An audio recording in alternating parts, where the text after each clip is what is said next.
to this overall function.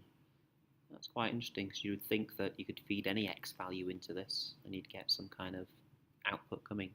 But if we just set this up according to the following, so x are the values of the inputs, the domain, and then we feed those into u, out of u, and then we feed that into v, and then out comes something, and we feed that into f, and then we get our final range for the whole function coming out.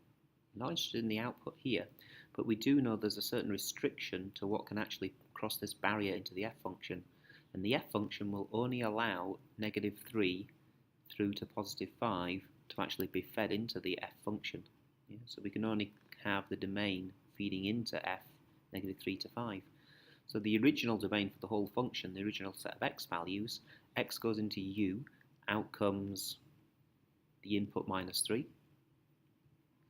This gets fed into the v function. The v function takes inputs and doubles them.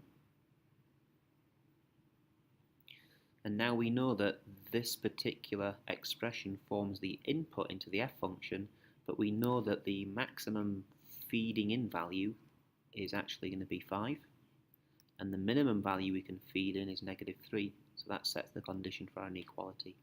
So that's quite an easy one to solve, but I think maybe the visual there helps.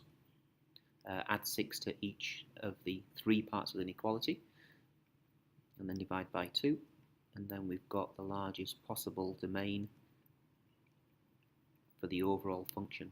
Yeah, so if I fed in 3/2 into u, then it comes into v, then it'll be just at the bottom end of the actual input for the f function, which is -3.